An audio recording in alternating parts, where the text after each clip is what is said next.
Ako naman po sir, ang experience ko kay Martin Romualdez ay isang beses lang sa may 42 McKinley Street. Yun lang po sir ang participation ko sa kay ex-speaker sir. Then doon sa may 30 Tamarin sir, 2 beses po ako nag-deliver doon po sir. Maraming maleta po sir ang dala-dala namin doon. 30 Tamarin. Yes sir. Yun lang po sir ang experience ko bilang driver security. Ilan yung marami? 30, 20?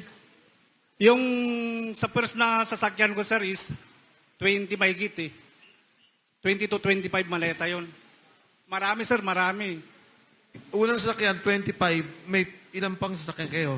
Bali, 2, sir eh. So, Then, magit kumulang 40 hanggang 50. 2 beses po, sir, ako nag-deliver doon eh. Yung December 2 at saka December 5, sir. Thank you, Sarge. At saka, minsan, sir, na participation ko rin na nag-deliver doon sa may kay ex-Senator Sonny Trillanes. One time lang din, sir, kasama ko noon si Roberto Albarico, Security, Mark Tiksay, Executive Secretary. Yun lang po, sir. Saan yung delivery kay Senator Trillanes, sabi mo? Yung, saan delivery? Diyan lang, sir, sa may Quezon City. Saan? Sa yung...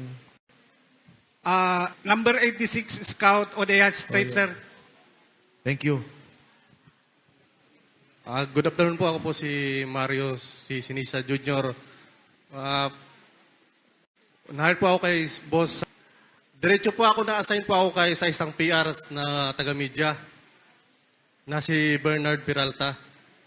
Doon ko po nakita yung mga nabibigyan po ng mga paper bag na mga angkor na mga taga-media. Kagaya po ni Arnold Clavio.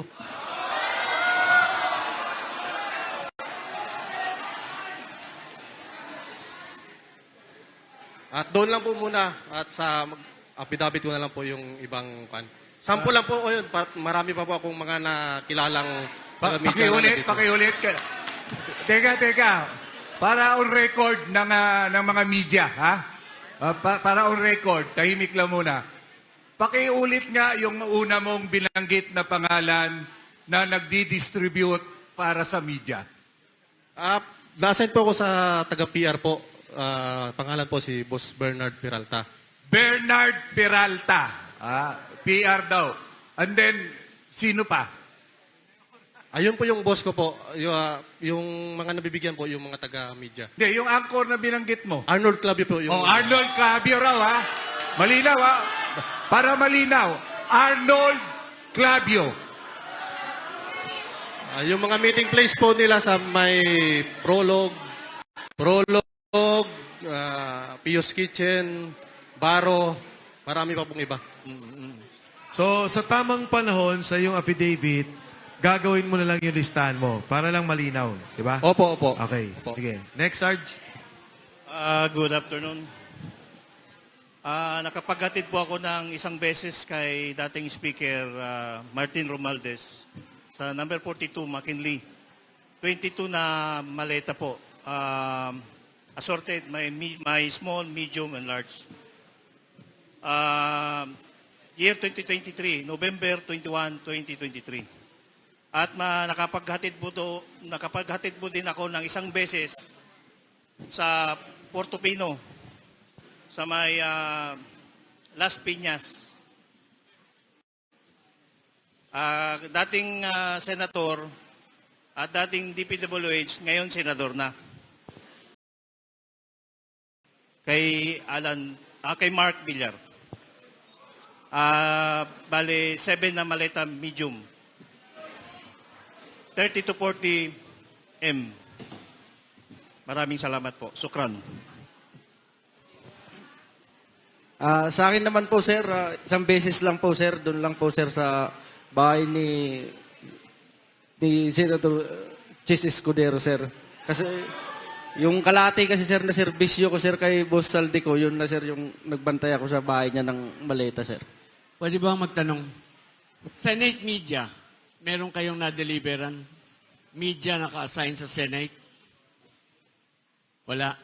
Okay. Nabanggit ba kung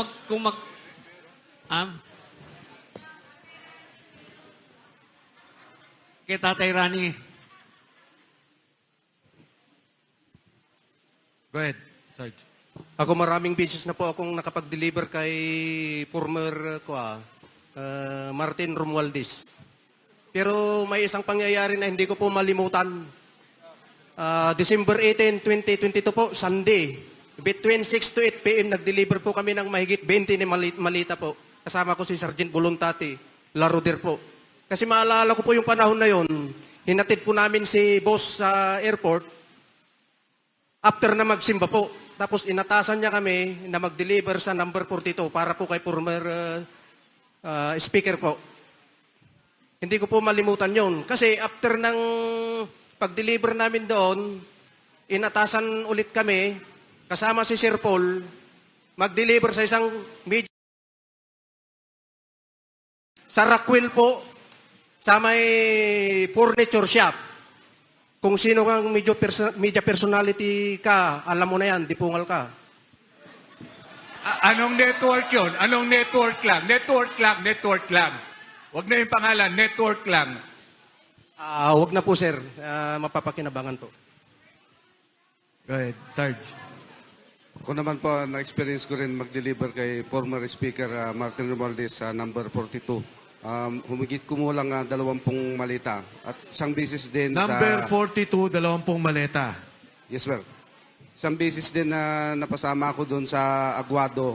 Hindi ko matandaan kung ilang malita po yun. Noong September 5, 2024. At minsan din, nakatasan din ako na magkuha ng malita na basura doon sa number 6, Valle Verde 6. Sa kinukuha ko kay Aris Tutel Gangob, yun yung caretaker po doon sa Valle Verde 6. Siya po sa kanya namin kinukuha yung malita from Valle Verde 6 to Horizon. Yun na po.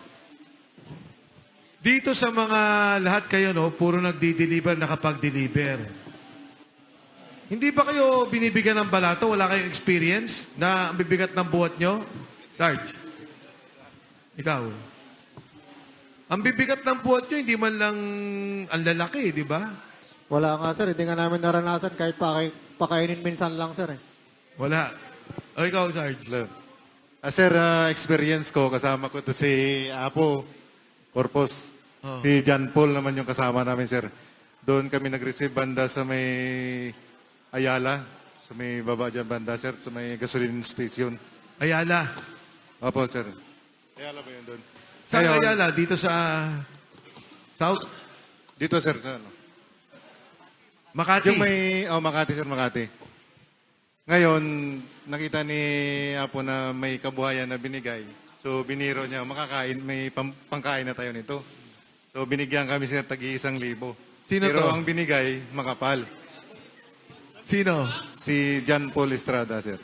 Si John Paul. Oh. Opo, pero may maraming pera na ni-receive niya. Tapos binigyan siya ng sobre. Ang binigay sa amin, tagi-1,000 lang. Sige, 1,000. Sarge, bala. ikaw. Sa amin, sir, yung two-piece chicken lang, Jollibee. Saan? Tapos, sa BGC, sir, tapos pauwi na kami. Uwi na kayo. Kanino kayo nag-deliver noon? Yung marami, sir, kay former speaker, sir. Former speaker. Halos Hindi, lagi kasi may naman nagkwento sa akin sa inyo kay Manny eh. ito, sir. Ito ba yung nagkwento nun sa akin? Tawa ko ng tawa. Mayroon sir ako, sir. Ano yun? Kay dating DPWH Secretary Yosek Bunuan, sir. 3,000, sir. 3,000. Yes, sir. Sino nabigyan? Ikaw lang. Bali, 3 kami, sir. Si Mark Tiksay, si Brian Lasaga, at saka ako, sir. Ilang maleta deliver nyo? 8 maleta, sir. tapos binigyan kami 3,000, sir, pang for the boys. Yan.